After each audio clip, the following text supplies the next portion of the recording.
Most people don't understand the Hollywood game. So you're really taking home around 30% of what you make. You got taxes, agent, manager, lawyer. The money isn't as much as you would think that it would be for the majority of actors unless you're at the tippy top. It's an interesting topic and it feels like such a champagne problem. In one breath, you feel so disgustingly privileged complaining about something like that when you are earning a decent amount of money, but it's because you want to do better. This view of how actors are millionaires. Generally speaking, that's actually not the case.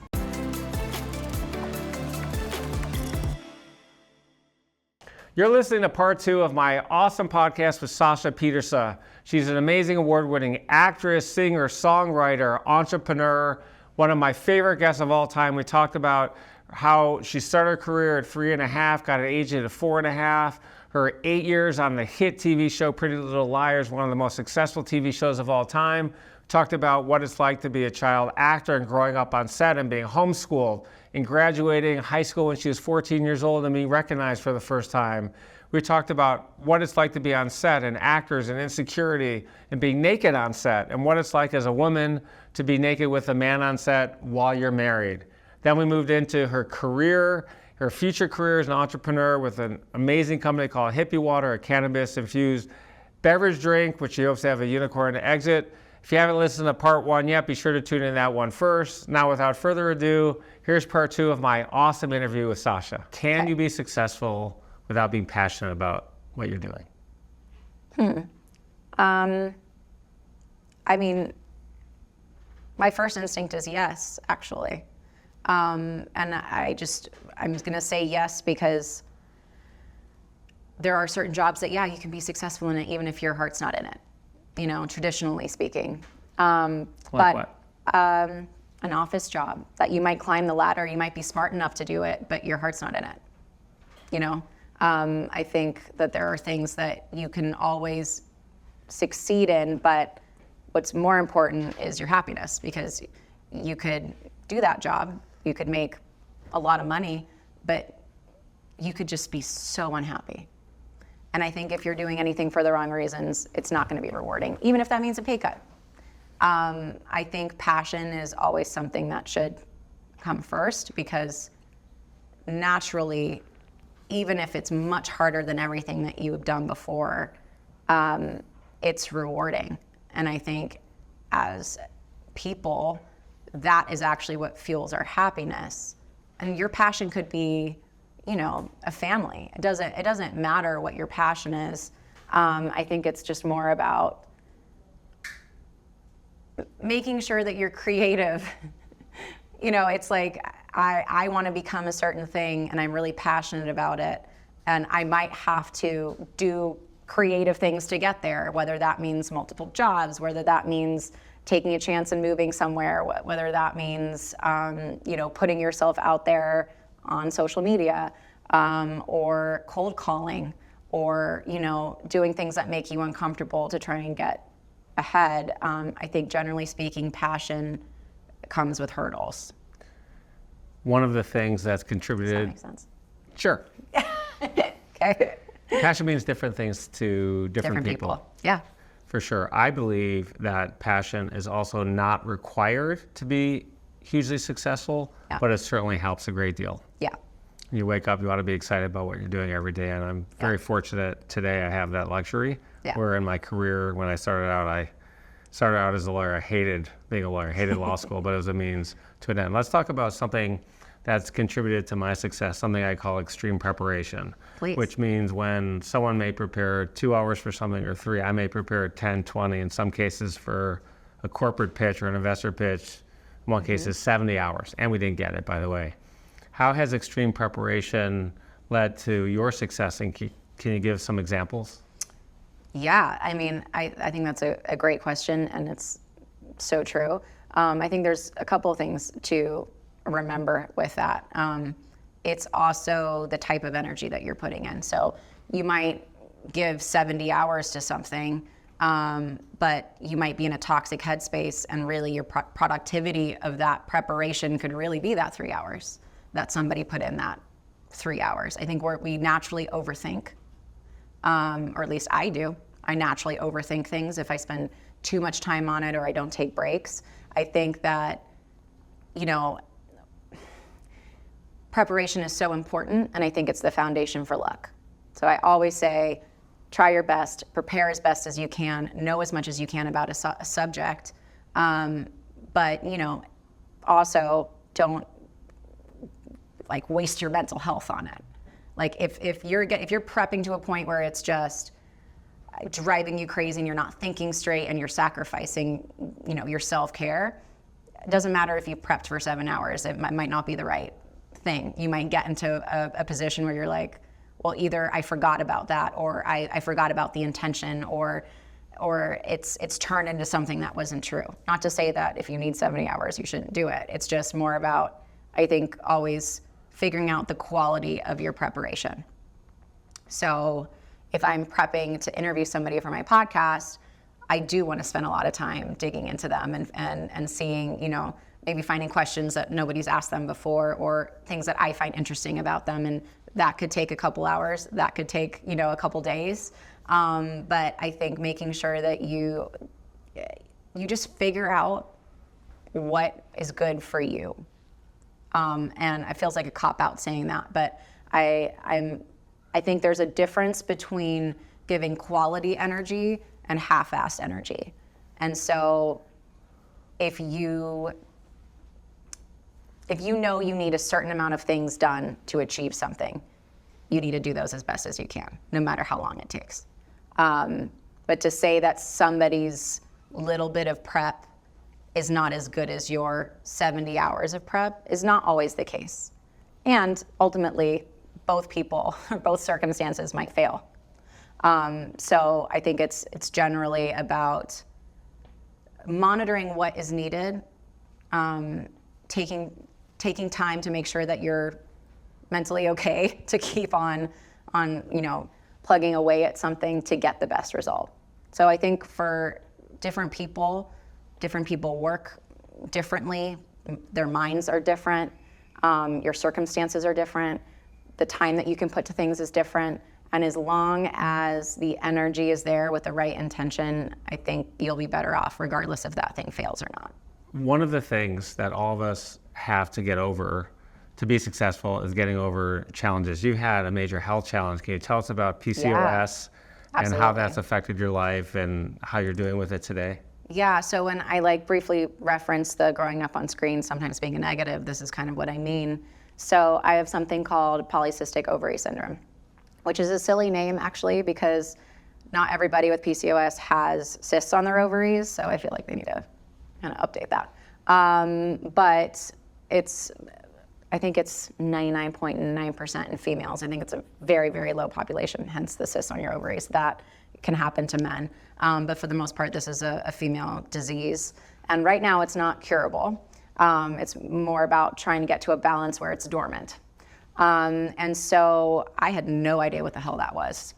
I was around 16, 17, when I realized that I was gaining weight that wasn't making sense.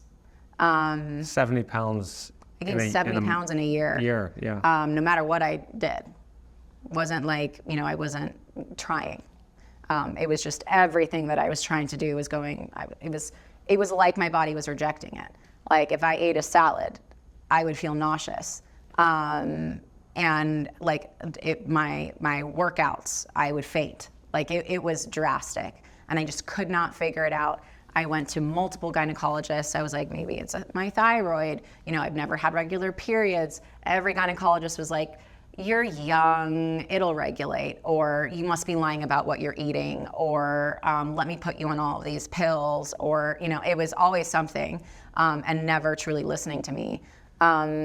And eventually, my friend was like, why don't you try this endocrinologist?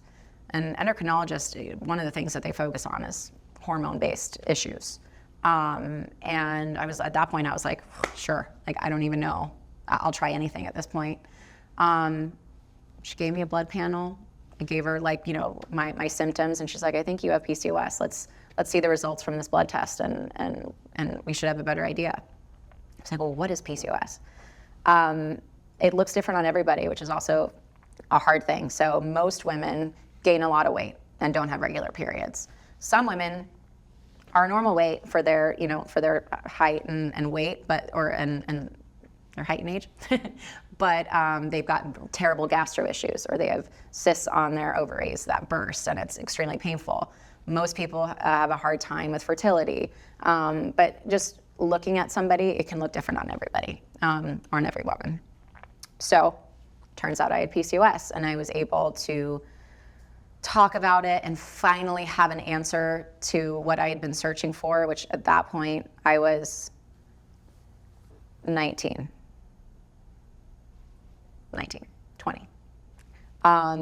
And I still just was at a loss. She didn't want to put me on the pill, so she put me on something called metformin, which is used for multiple different things.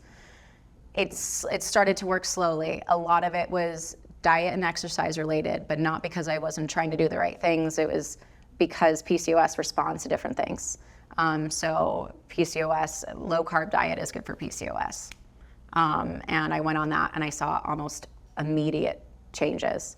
And low impact workouts work better. So I started just doing Pilates and things like that, and that made a huge difference. So my high cardio running and crazy cycling and only eating quinoa and lettuce, all of those things that we're kind of told we should do, that's why it wasn't working for me, and it was just completely going the opposite direction.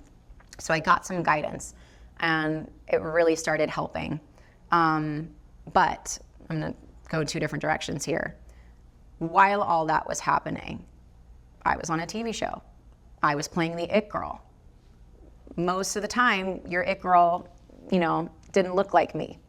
And I was also playing a character that was often in flashbacks. So I didn't look the same age as a 13-year-old version of myself.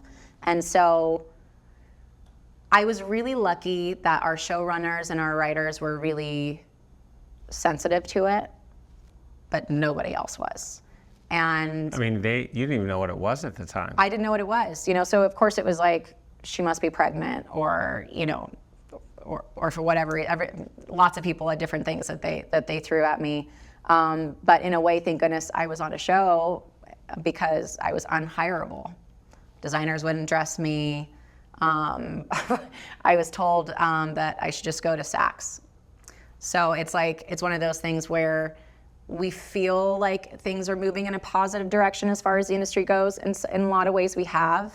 But when it comes down to the reality of working or being in the public eye, a lot of those things still exist in the industry. And a lot of it's just a save face. I think we are seeing a lot more inclusive things, but that mentality doesn't just change overnight.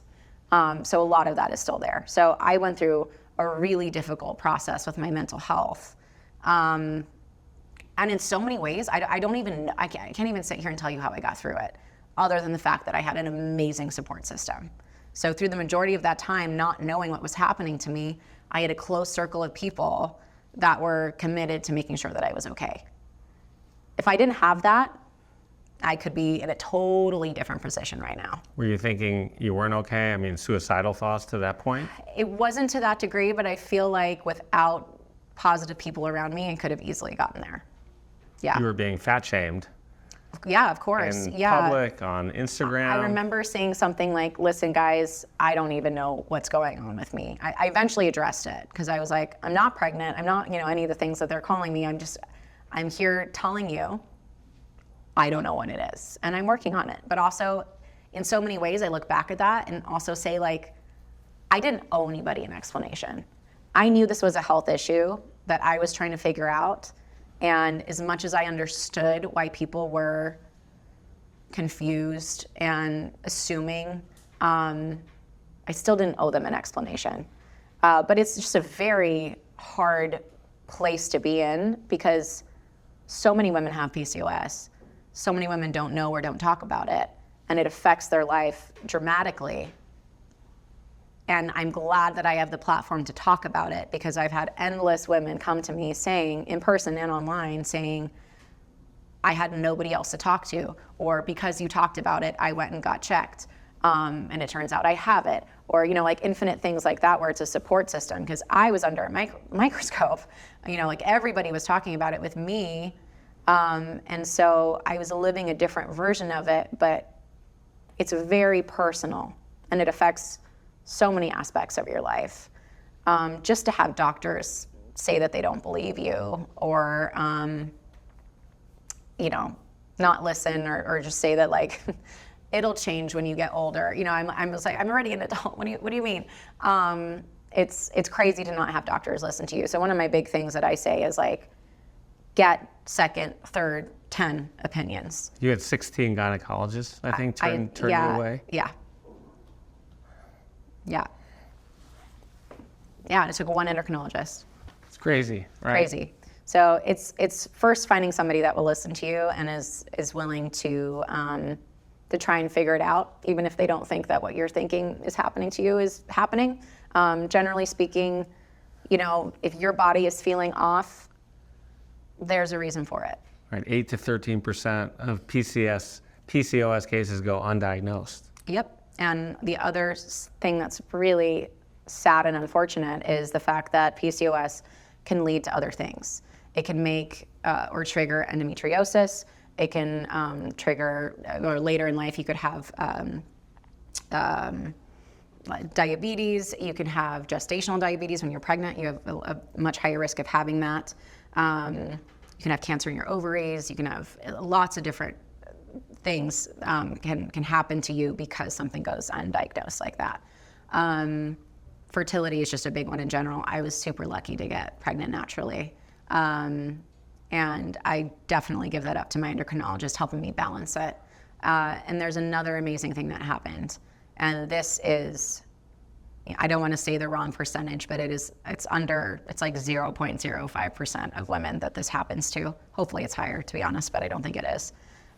Where pregnancy helps correct your hormones. So when I had Hendrix, I didn't get gestational diabetes, but I basically gained that 70 pounds back. I just didn't carry well. Makes sense because of PCOS. That was something that we expected. I had something called pelvic dysfunction, which means that my body released too much relaxin at once, which is essentially what relaxes your muscles. So you have an easier time with labor. It's just a natural process that your body goes through, but mine released pretty much all at 4 months. So my muscles weren't holding my skeleton together. So that was an interesting process. But after postpartum, my hormones corrected. I eventually got a regular period. I felt better. I was my hormones were normal. I got to a point where it was balanced, and it turns out it can happen with pregnancy where it kind of resets your body. We talked about the haters earlier briefly. Yes. And you were fat shamed, but your reaction to this was different than most people. You actually had compassion for bullies. And when I was doing the research on you, I thought, gosh, that says a lot about what kind of person you are. But tell people what you did and what you thought about and the compassion that I'm talking about right now. Yeah, I mean, I can't really pinpoint why I felt that compassion. I looked at it as like a natural human reaction where that bullies have. Yeah, I mean, you're seeing it's just because you don't bully someone doesn't mean that you don't see something changing or something stick out, And I think it just depends on how you react to it. You can go either way. Social media, it's much easier to hide behind your phone, as we know, where you would never normally say that to somebody, to their face. And so we get to just say things to people if we want to and don't really feel any consequence. But I started to realize, it was one of those things where I knew I was feeling so exhausted from not essentially knowing what was happening to me. I understood the fact that they're seeing my character that they feel like they know so well not be the same. And it's why? It bugs people. And in ways, it made the show inaccurate. So I looked at it from a version of obvious ignorance because they didn't know what was happening. But, you know, I didn't know what was happening. So I was like, okay, we're on the same playing field there. Obviously, bullying is an absolute no, and I was experiencing it. But I tried to just understand that, like, human nature, we want an answer for things. We question everything, and it's hard to not have an answer. And so when we don't have an answer, it comes out in multiple ways. With social media, usually it's negative. And that was the reaction that I was getting. So my reaction to that was essentially, okay, I understand it, even though I don't agree with it or accept it. But I'm going to address it because I just wanted to, in ways, open a line of communication. A lot of women deal with, even if it's not PCOS, body shaming in general. That type of experience wasn't necessarily new to me. It was just another level. And so because our bodies are hyper-analyzed, especially as public figures, it's generally better to talk about it than not. And in ways it was better for my mental health to address it as well than compared to just pretending like it wasn't happening, because obviously it was. So it was kind of a combination of everything, and I'm glad I did it that way because it gave me an outlet that I don't think I had the foresight for at the time, but it gave me the outlet that I needed. And it ended up, I think, helping other people, which is awesome. That's a great side effect. And now one that I actually pursue. I love it. I think it's very commendable to have compassion for bullies, because I don't think many people do. There's something wrong with them that they have to act this way. Well, maybe that comes from like the acting side of, like I was saying before, is like understanding the villain, right? Most bullies have a reason. It's not a good reason. It's not an acceptable reason. But I think once you understand where it's coming from, it's easier to process, and it's easier to overcome it. Because most of the, I feel like generally speaking, you could be anyone. You know, you are the target, but it could easily be somebody else if you weren't there. It's generally not your problem, it's their problem. And I know that's like a Band-Aid that a lot of people, I think, slap on bullies, you know, like, oh, it's not you, don't worry. But I think it's true in most ways where, you know, they were the target of something and now they're projecting it onto you because it's easier. Because it's much easier to point the finger at somebody else than it is to try and deal with it yourself and fix it. And I think that's why there's two ways we go with our parents. It's either we become like them or we don't. And if you have a bad example, it becomes a much bigger choice. Let's talk about money, which I think, the transition from bullying to money, but let's talk about money, which is a career goal of everybody. It doesn't matter where you are on the planet. Yeah. Everyone wants to make money. Some of us want to make more money than the average person, but you were making money at a very young age, extremely young, 4, 5, 6 years old. You got on a hit show, lasted for 8 seasons, syndication, et cetera, et cetera. Most people don't understand the Hollywood game. So you're really taking home around 30% of what you make, right? You've got taxes, agent, manager, lawyer. Mm-hmm. It's like 36%, I think, is the number, mm-hmm. something like that. So you make $1 million, which is enormous, by the way. But everyone says, oh, actors are millionaires or whatever. But they're making $300,000, $350,000 per million. Is the money really there even at a young age? And how does it all work? And how did you deal with making money at such a young age? This is another one I'll give up to my parents because, as you know, I wasn't dealing with that stuff. It all depended on how they were taking care of it before I was 18. My dad, was obsessed really with keeping my money safe. And by the way, if people don't know, there's something called a Coogan account. Right. So maybe 15%. You can explain what that is to everybody. What is a Coogan account? So a Coogan account is a trust. So 15% of the money that you make is untouchable until you're 18. By law. By law, yeah. And so, you can take away even more percent from like what you're actually the money that you're actually dealing with when you're a minor, as far as actively day by day. Which I think is designed to prevent your parents or designed someone to else from protect you. spending your money, all the money Yes. that you're making. Yes, it's definitely designed to protect you. And then it just depends on what type of career you have until you're 18. Yes, I had lots of lucky, breaks and work that happened before I was 18. And I think my dad did the best that he could possibly do to make sure that that I was like set up and that we were keeping it. I think he realized, this was the most amount of money that he had really seen all at once. And so it was about keeping it contained and not overspending anything. And then realizing like, okay, you can get certain tax breaks, learning how to like expense on a business account and having a corporation and the benefits that can have for you, and like what happens when you have a company car and what you can write off. And so I think that was like a learning experience for him. And so by the time I was 18, that was all explained to me. And I think I had a head start in that direction where I was like, okay, I'm not going to overspend. I'm going to try and figure out what the best place to do, or like the places to put it.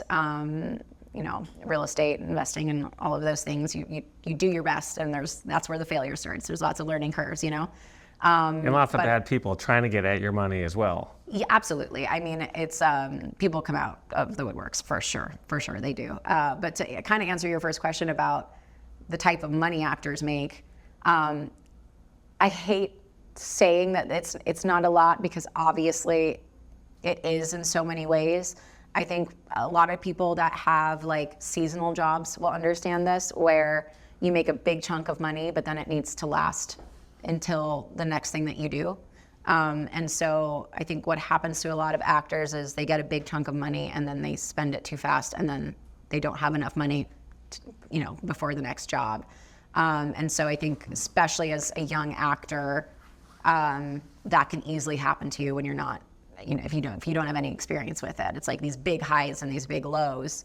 And yes, we get residuals, but most of the time it's not very much, as you experienced with your 40 cents. For my alpha dog role. 42, you just shortchanged me 2 cents. I get all sorts of, I get like 2-cent checks from like things I did way, way, way back. So you're not alone. Do you actually take the time to deposit those in the bank? Direct deposit now. I used to. It's direct deposit? I used to wait. That was actually really funny. I used to wait, and I got to know like the bank teller, because she would be like 3 cents, and I was like, I would wait until I had a bunch of checks to deposit, because those little ones were just so ridiculous. And to go to a bank with a 3-cent check is also probably a little suspicious. It's like, what is the point of this? But once someone understands the situation, it's fine. It's just it's more funny than anything else.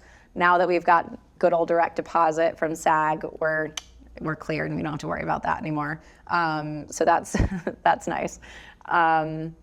But yeah, overall, I think that the money isn't as much as you would think that it would be for the majority of actors, unless you're at the tippy top.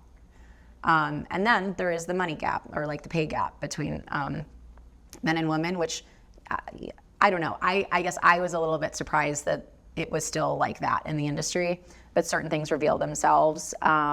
Generally, they're leaks. It's an interesting topic, and it feels like such a champagne problem, is what I call it. Because Great term. Well, it's like, I'm going to borrow that term, by the way. Do it. And give you credit for it. Appreciate that, yeah. It's like, in one breath, you feel so disgustingly privileged complaining about something like that when you are earning a decent amount of money. But then you also want to kind of fight for what's fair, or even just growth. And like you're saying, fiscally, like you want to do better, you want your business to grow, or you want to grow.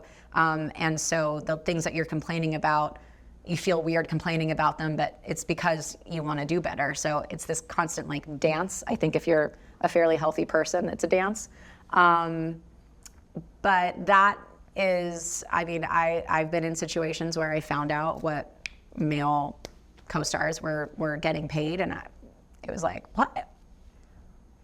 Like, good for you. I would never be mad at the actor. Like, absolutely. Who's your team? Like, good for you, but also that's really fucking messed up for doing the same work or more, or a more important role. Like, how is this still a thing?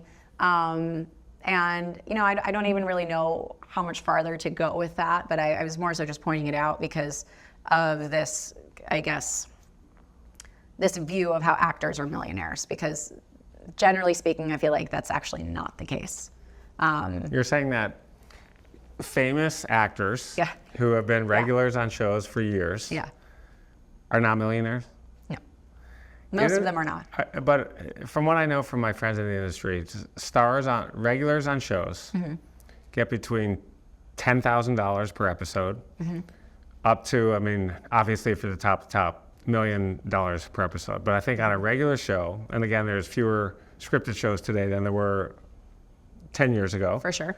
Way less, right? Reality TV has taken over a lot of the primetime programming. Yeah. But you're still getting $25,000 to $50,000 on average per episode. Now, we talked about you're not doing 24 anymore, you're doing 12. Right. But that's still... That's still what I mean by the very champagne good problem, money. right? So... But 10,000 is really 3,600.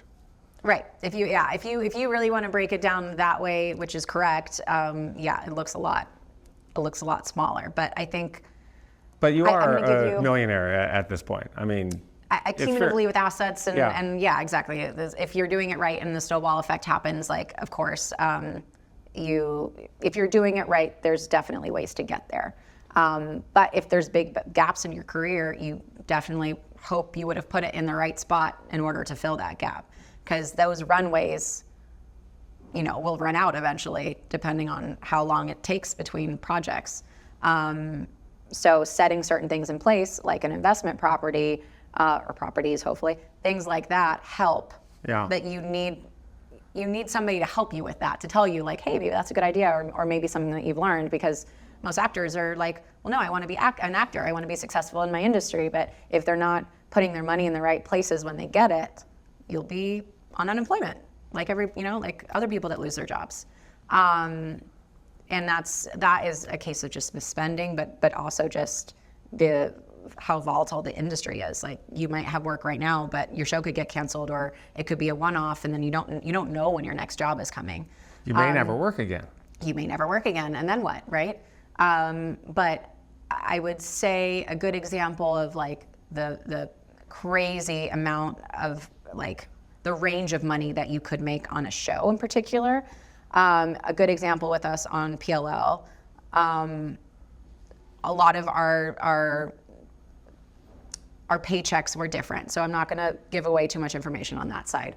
But what I will say is, while we were on Pretty Little Liars, we were one of the biggest shows in the world. And I don't want to brag, but that was a fact. And so was The Big Bang Theory. We were both on ABC-owned shows, Disney-owned shows. The Big Bang Theory, all of those cast members were earning $1 million an episode, and we were not. And we were definitely not by like a lot. And so those are the things that were like, that felt like a champagne problem, where we're like, okay, they have just as many episodes, if not more than we do a season.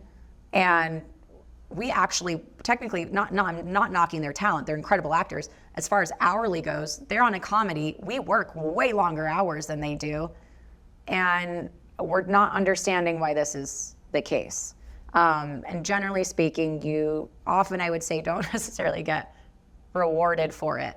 I want to be polite here, because again, I will never knock people for earning more money. I think that's incredible.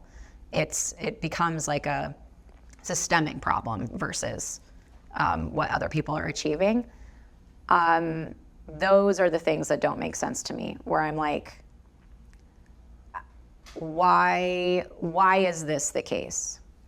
Is this, a team-based thing? Is it a network-based thing? It's generally speaking what they know that they can get away with. Aren't these shows, and again, a lot of people don't really know this because they're not in the business, but a lot of these shows are packaged by one agency. So CAA will represent. That happens a lot now, yeah. Right. And so aren't they negotiating for the whole cast of the show mostly? Are we blaming the agencies? Are they responsible for the salaries? I think it's more the studios. You're blaming the studios. And your agent should be fighting. They know what everyone's making and say, why is PLL making? They don't always know what everybody's making. But I know what you're saying. Often it's a studio issue, which ends up being kind of like a stalemate where you like take it or leave it sort of situation. And then it's like, well, do you want the project or not? And then also, will you band together to fight it for the next negotiation? Go on strike. Yeah. Well, we're just not coming back to work. I know what you mean. Yeah, it's a complicated issue as far as the CAA or like grouping of packaging shows go. It happens more now than it used to, but also they don't necessarily have, I would say, all of the control like that with TV shows. It's more common for movies, and that's a much simpler process. It's, the movie and then you're done. So the packaging side is way easier and also more common with movies than it is for television. In many ways with a TV show with a lot of the same agents, it could be a conflict of interest. There's a lot of like politics that go into that. But TV shows are just different. They're different animals, and it's also based on when you sign. Our contract was 5 years before we could renegotiate. So a lot can change in 5 years. Going from an unknown show to one of the most popular shows on television. Right. It's like a star athlete needing to renegotiate or holding out a rookie contract. Right. So that's, Friends is a great example. When their time to renegotiate came, all of them came together and said, we will all walk if we don't get $1 million an episode. Yeah. And that's where that number kind of started, which was incredibly hard to get. I mean, the amount of people getting that after Friends was, I think Big Bang was probably the next one to get that. At least for a bunch of actors to get it. By the way, I just want to make it very clear, I'm not knocking CAA. Oh, no. My daughter just graduated Cornell, and she's starting at CAA next month in the branding department. That's amazing. And I'm not knocking them either. Love CAA, and obviously love my daughter more than anything. Absolutely love CAA. CAA is the best agency in the world. There's nothing better.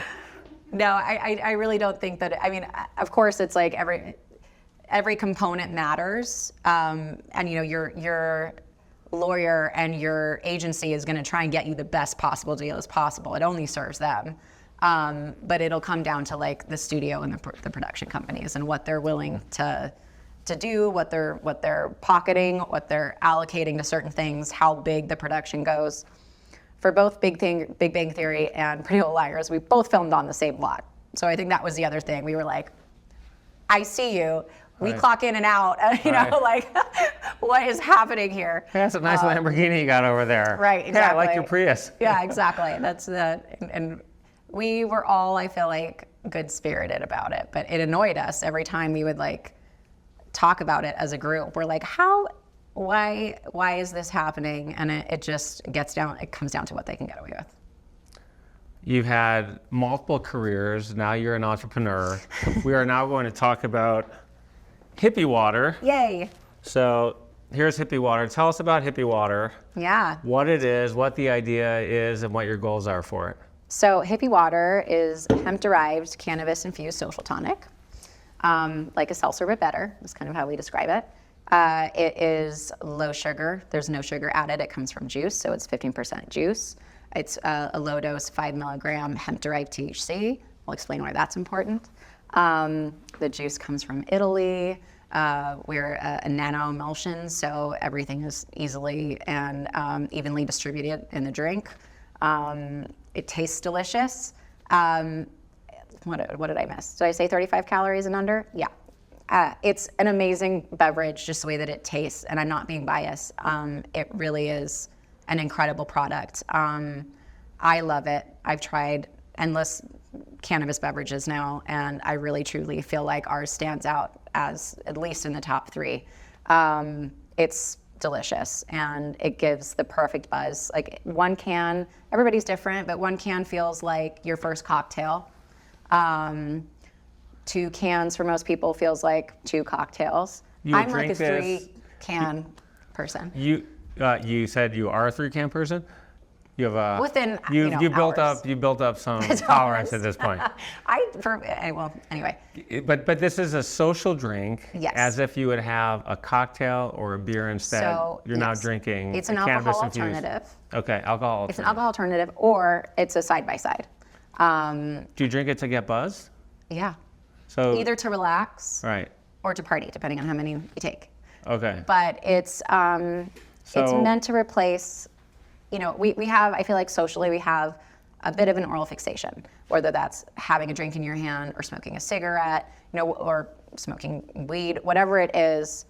It's nice to have something in your hand in some capacity while you're socializing. It's just something that we've, I think, kind of gotten used to or feel weird when we don't have it. And, for me, I love socializing. I love having people over to the house. I love having parties. I love, socializing with my friends to whatever capacity, whether that's low key or high key. But I'm a mom. I get up really early for work. I want to be productive. I have a lot of priorities, and having a hangover in the morning is just not fitting in. So I personally, the majority of this product is because it started selfish. I wanted something to replace having, a couple of drinks. I wanted to make sure that I was giving equal effort and being able to be productive and do everything that I wanted to do without compromise. And Hippie Water does it. And I will start by how we started, which is there's 4 of us, 4 co-founders. It's my husband and I, and Taylor and Alex, who are also married. We've known them for over 10 years. We're breaking the first rule, which is don't get into business with friends and family, but we feel like... or your husband or your wife. Right, yeah. But we do feel like... You got a double whammy going there. I know. For good reason, because of what we all do. Now, the 4 of us always throw around ideas, always have funny things, funny names. Generally, an idea comes from a good name that we think could be a cool product. Hippie Water came about, and we're like, oh, that's a really cool name. What can we do with this? And we all realized when we talked about it that this could really be something, and it's why we pursued it. So I'm an actress. Obviously, I love it, but I also have access to a lot of reach, a lot of people. You have 18 million followers on Instagram. Yeah, so I have 20 million overall social platforms. That is so rare and something that I really love and enjoy reaching out with people. Generally speaking, things that only help people. And I love business. And I'm so excited to be exploring this side of a business. But, if we're going to talk about business, I am the reach. Taylor Sewell, who is our food scientist and other co-founder, has been in the food and beverage industry for over 10 years. She started in food law and has done everything that you could possibly think of in that space, from being in the lab creating your Baja Blast at Taco Bell to delicious, clean, amazing sauces to everything domestically and international. She has been crowned the beverage queen by Taco Bell, and in general is such a fucking badass. And Alex, our COO, has been in startups and scaling for over 10 years as well. He was at Genie's, the tech company, one of the first hires. He's an amazing asset in our company, just the way that he set everything up. He also has a love for graphic design and tech, obviously, in general. So he built our website, it's a great our looking can, by e-commerce the way. site. Thank you. And Hassan, my husband, is our CMO. He's been in marketing also for, almost 10, 15 years now in different sides of the industry, social being one of them. Happens to be great because he helps me with my social. So live-in, social media manager. But in general is so passionate about it. And so the 4 of us were kind of like, we could make an incredible product. Let's try. And we're very lean. We've done everything that we can through just our own knowledge, leaning on each other, our own relationships. He built our website for under $3,000. A lot of people spend over $100,000 on websites for e-commerce sites. Our beverages, so we've got 3 SKUs, 3 flavors. We got those for free based on Taylor's relationships. So she handcrafted these beverages, but SKUs usually cost between $75,000 to $100,000 a SKU just for a formula.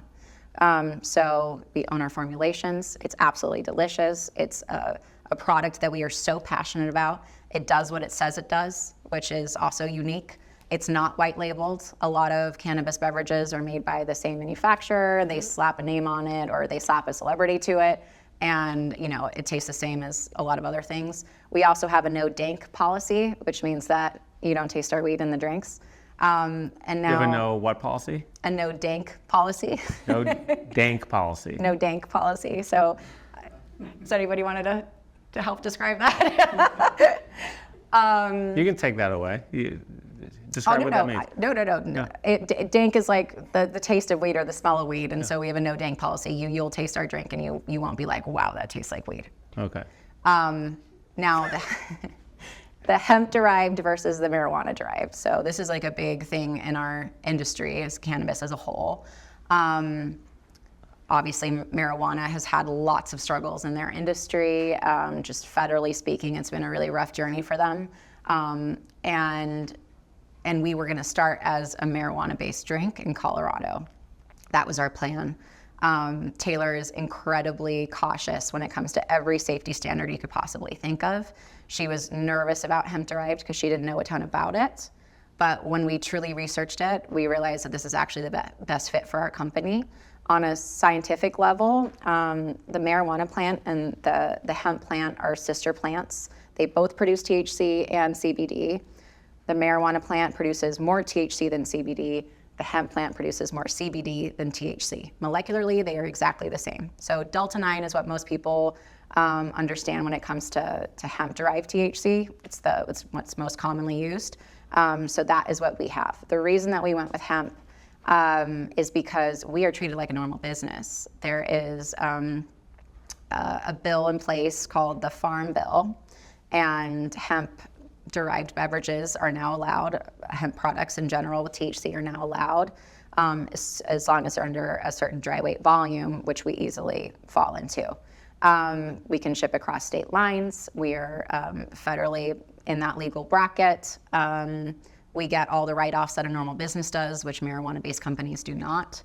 So it's incredibly lucky that we essentially wanted to start this business at this time and have the opportunity to go hemp and know that everything that we're doing is safe and clean, and our hemp is organic. Like, we really take a lot of care into what goes into our product.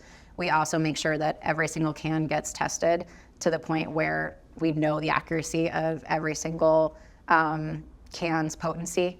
It's exactly where it needs to be, and that's something that's extremely important to us.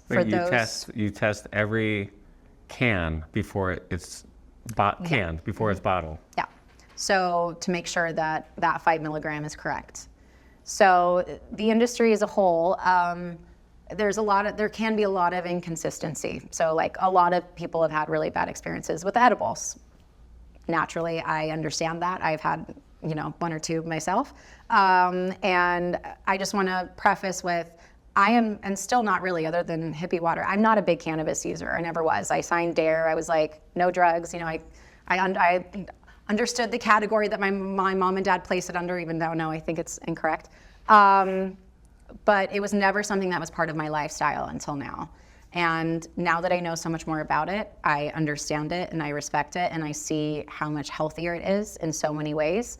And it really makes me a better functioning person if I want to socialize and enjoy the things in life that I still enjoy.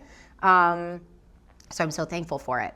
But an edible, it goes through your body differently. So the reason there's such a variable with edibles is that it can take anywhere between an hour to 3 hours to feel an edible, and it's because it has to get processed through your liver in order to feel something. So you get hit with, say, if it's the same milligram count, you get all 5 milligram count at once.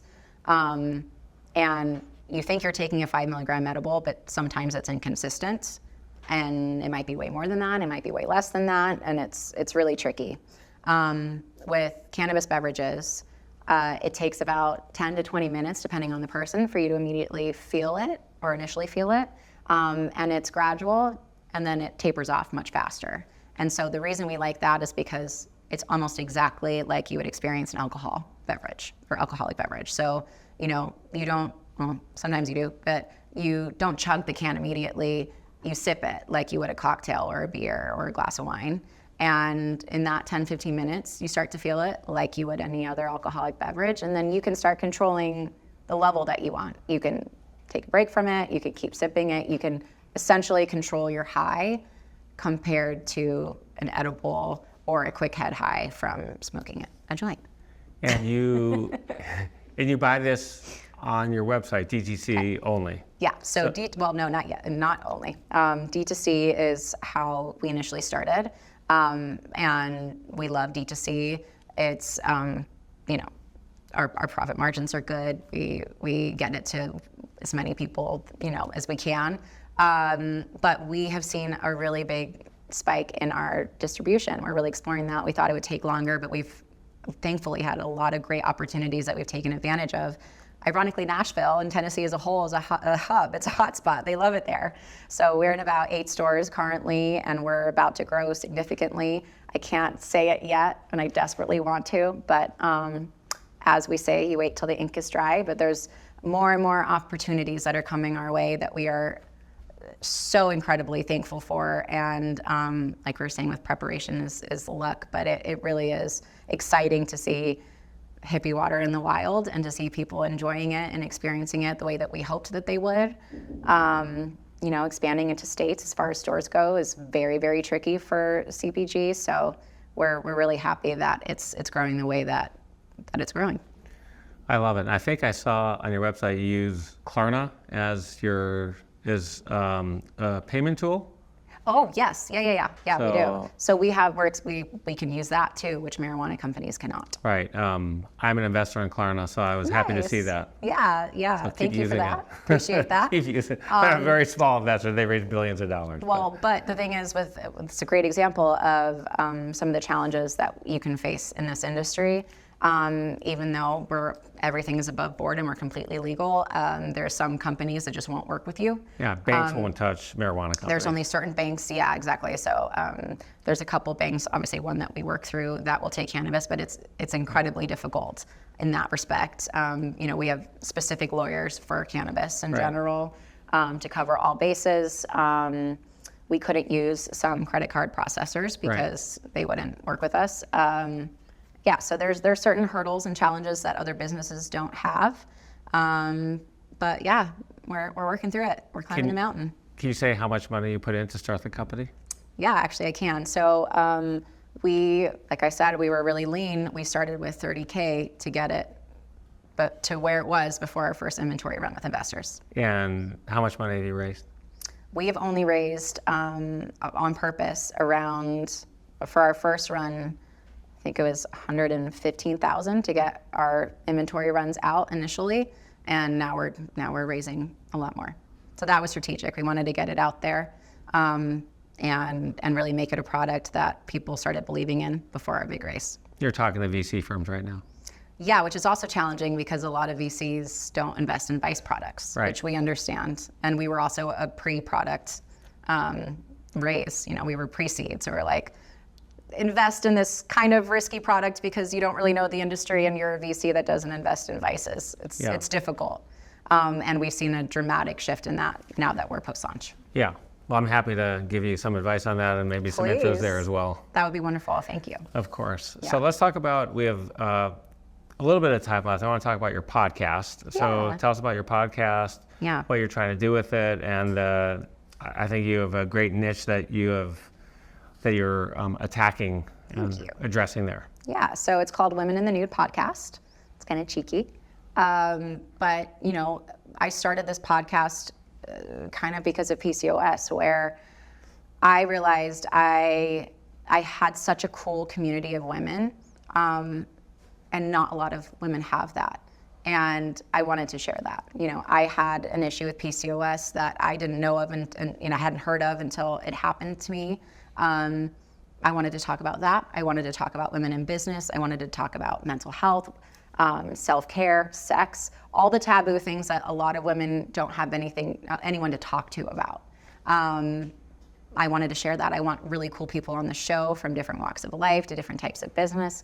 Our first season had a lot of incredible women, and I'm really excited for our second season, which we're gearing up for. But the idea is just that women should have other women to talk to share experiences with, from, parenthood to health issues to not choosing parenthood, whatever it is, there should be a place for it. And I think it's really exciting for me that I've kind of created that hub, because it's really important for me. Even just with Hippie Water, starting a female-founded business, I've been really lucky. I'm going to call it a champagne problem again, where because of my reach, I've had doors open, but most women don't experience that. I actually talked to a team the other day that was a female and a male business. How do I say? Wow, I'm saying this super funky. They were co-founders. One was a man and one was a woman. And he was saying how hard it has been for their initial start to their company, because he had to introduce her as his partner and co-founder, otherwise they thought she was a secretary. Every room that they went into was like, they thought it was his assistant, or thought that it was like, someone lower than him, essentially. So he started walking into rooms being like, hey, this is my co-founder, so-and-so. So, as much as the business is changing and the glass ceiling is breaking, there are still certain things and certain initial assumptions that I think are still there that need to get moved. Yeah, so talking about it is how we step forward. Knowing that you're not the only one that's happened to is how you start feeling better about yourself and figuring out how to combat it. So I think ultimately communication as a whole is what I think humans need to get better at, and I'm, you got to start it somewhere, so. Are you giving up your acting career to be CEO of this company? Because I think venture firms, in fact, I know venture firms, are going to ask you the question, are you 100% devoted to this? Because a lot of investors... they care about it, as they should. Yeah, they would, because if you're going on a movie for 6 months, you're the CEO, that's going to be hard. And right. That's one question. As a follow-up question, what are your career goals? Is it to land a major motion picture? I mean, I know you passed on a role that ultimately grossed $548.9 million in your career, which may have led to some other massive paydays as stars of major motion pictures. So is that your goal, is to win an Oscar? I'm curious, what movie do you think that is? That was, you were offered the role of Jean Grey in X-Men Apocalypse. No, I was not offered that role. Oh, okay. We could talk about this. Yeah, let's talk about this. Okay. So I did not pass on that role. I did a comic. I was an art, a model, I guess. I went and this guy drew me for a comic book. I was never offered that role. I wish I was offered that role. I never would have turned that down. But what I was still in that movie.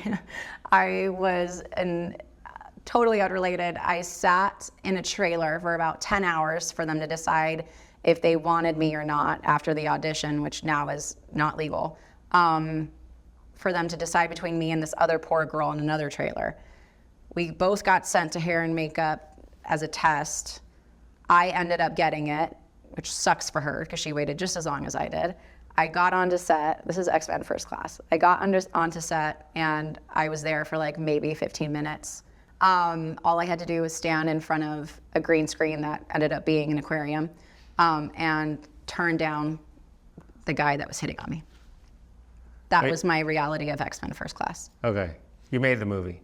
I did make it in the movie. Okay. Yeah. Okay, so let's go back to career goals. Is it to win an Oscar? That was it. I'm just kidding. Is it to get paid $20 million a movie? Let's start with your first question, which is, am I a full-time CEO for Hippie Water?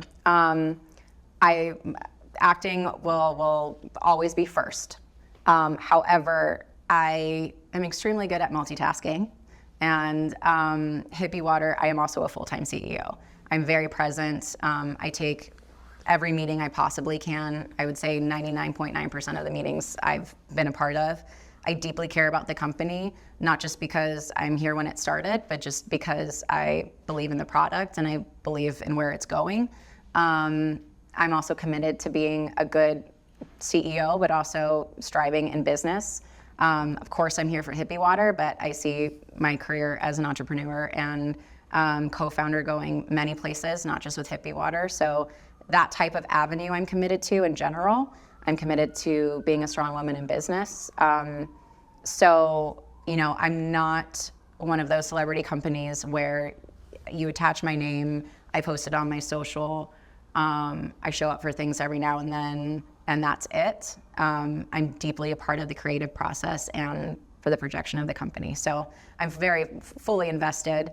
Yes, things get complicated when work gets involved, but I've managed to do it, and I think I will still manage to do it. But I also am always, wanting to put the company first. So whatever that means, however, I will never not be a part of it. Let's go back to the acting goals. Yes. So and the what acting are your goals. acting goals? My acting goals, they've I guess kind of gotten bigger. I mean, of course, you always want to be successful in your career. Of course, an Oscar or an Emmy is an amazing accomplishment. Of course, I want those things. I don't really know many actors that don't. I want to be a part of cool projects. That's always my main goal, is like, do I like this character? Of course, I want to make money. Every actor does, for the most part, even if it's just a side effect. It's a sign of success in your career.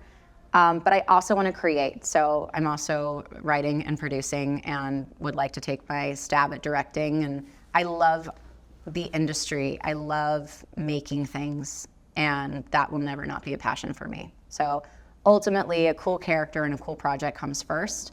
And then, hopefully from that becomes it being, well known in the world, but also just respected in my industry around coworkers and people that I like to work with. All right, we're at the end of our show, and I always conclude the end of our show with something I call fill in the blank to excellence. Are you ready to play? Oh, I'm terrible at these things. Go for it. The biggest lesson I've learned in my life is To trust myself. my number one professional goal is To never lose sight of my passion. So to never sacrifice my passion for someone else's success. my number one personal goal is To always grow. my biggest regret is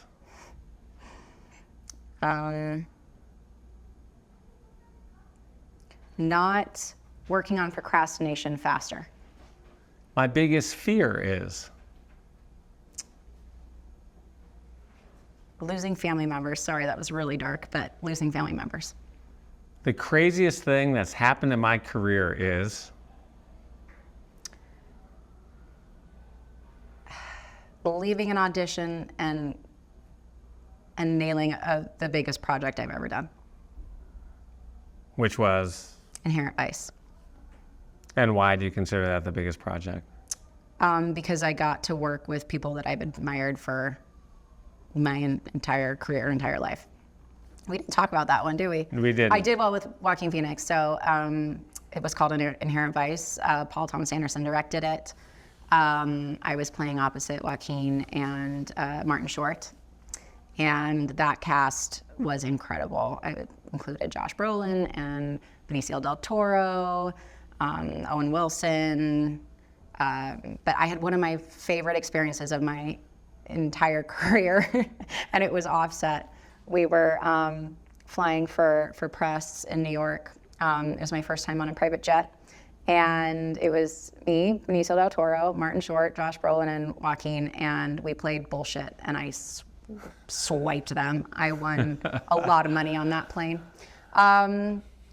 But overall, just being able to work with legends and see like how that is done, because obviously Pretty Little Liars was a huge success, and we loved it, and we loved the experience, and we had incredibly talented people around. But a movie set like that, that big, with that many parts and that many people and that many like incredible actors working side by side. The makeup and hair department, the wardrobe department, and everything there was so much money involved, and I don't mean that in I mean that in a good way. Like everything was quality. To see something like that come together and to play such a fun character. My character was called Japonica Fenway, and I was a coke addict that was obsessed with Martin Short's character, who was a dentist who was selling cocaine under the table. And I had this crazy relationship with him, and it was just very fun. It was very fun. It was very crazy. I was driving this beautiful 60s Mercedes. It was a whirlwind film that was just so fun. So fun. And I remember saying on the red carpet, I said, if this is the last job I ever do, I will be happy. Not because there's not so much more that I want to do, but because I got to experience so many incredible things that every actor hopes to experience on that set. And, I was chosen for it. How cool is that, So, yeah, I would say in my acting career, that was my biggest success. Not because other things weren't great, but because that one is one of those things that you always hope to achieve. The funniest thing that's happened in my career is? I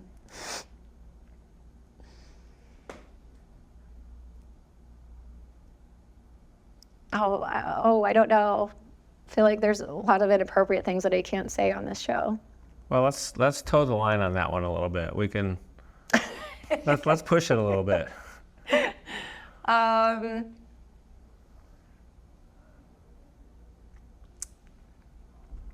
It's been 25 years. There's a lot of funny things that have happened. We'll go with one that's still fun. It was around 4 a.m, still filming Inherent Vice. We had the giggles. We had so much menthol in our eyes to make our eyes all look red.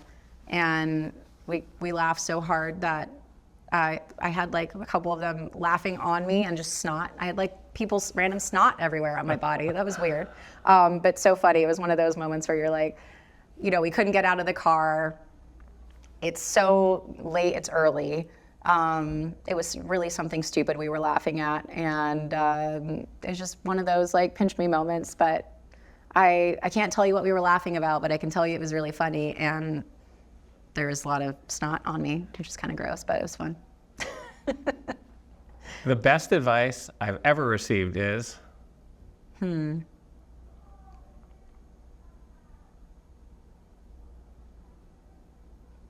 say no, and that's my first instinct. 10 years from now, I'm going to be 38. No, I'm kidding. I'm going to be selling my unicorn company. I love that. My favorite actor or actress of all time is? That's an impossible question. I genuinely don't have an answer for that. I never have. If you could work with one actor or actress in the world, who would it be? Is it sad that I don't have an actor and actress? I have a director. No. Okay. My answer to that is Quentin Tarantino, and I'm very upset because he's apparently not making any more movies, and I don't believe him, but that's my goal. Have you met him? I have not. Can't you just? It's interesting. In the tech world, at some level, we could just reach out. Reach out. I mean, if you've achieved some success, 90% of people are going to meet with you. Isn't it that way in Hollywood? Not really. It's still that you got to know somebody who knows somebody who knows somebody, but not that I can look them up on LinkedIn. How many people away are they? It's Does your agency know? But does your agency? Are you for sure. Rep by the same agency? No. That doesn't mean that they can't reach out. Yeah.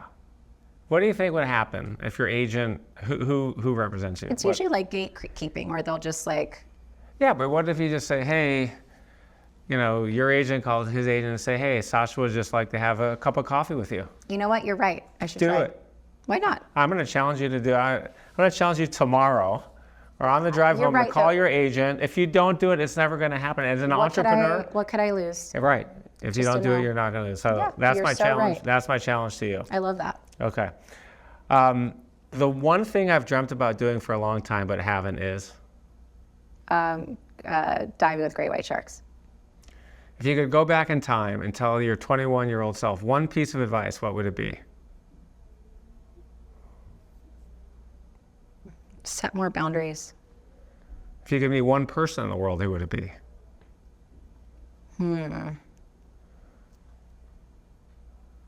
See, these are the questions where I'm like, I don't know. I'm on the spot. I don't know. I'll get back to you on that one. Is that terrible? No, it's not terrible. I don't know. I'm terrible with it. I'm terrible with this type of question. It's like my favorite movie question. Like I like black out. I don't know. The one question that you wish I had asked you but didn't is? Can I invest in hippie water? Well, we got to know, bro. I do want to talk to you more about it. And I am excited to help you, by the way. I'm just messing with you. Thank you. I can definitely make some very, very helpful introductions to you, and I am going to do that, by the way. I appreciate that. I'm going to give you as much helpful advice as I can. Welcome all of that. Thank you. We invested in a beverage company called Skin Tea. Okay, cool. With an awesome CEO I'm going to introduce you to. Please. Who's going to be very, very helpful to you. She's amazing. Oh, I love that. Basma Maru is her name, and she's a dynamo. Nice. Absolute that dynamo. Makes me happy. Thank you. This has been an awesome interview. I'm so loved it. happy for you to come, and I'm grateful for you, and just for all the people out there who don't know this. I reach out to you blindly. I think on LinkedIn. either LinkedIn. I sent you an email on LinkedIn, and you responded. Yeah. Which is great. I'm thrilled. And it's just the same thing if you don't reach out to Quentin. It's true. And you know, we look. You're so right. My husband is going to love that you said that. This is the type of shit that he says to me. So he's going to approve. We look around, you know, I have all these people who I want to interview and meet, and it's been so fun, and this has been awesome. But, you know, we always say, hey, if it's shocking now, the number of people who responded. And as the show's gotten bigger and bigger, and as it's blown up, I'm getting a very high response rate. But I'm grateful for you being here. Thank you so much. You. This has been awesome. It. Looking forward to getting to know you better as well. Likewise. Thank you. Thank you.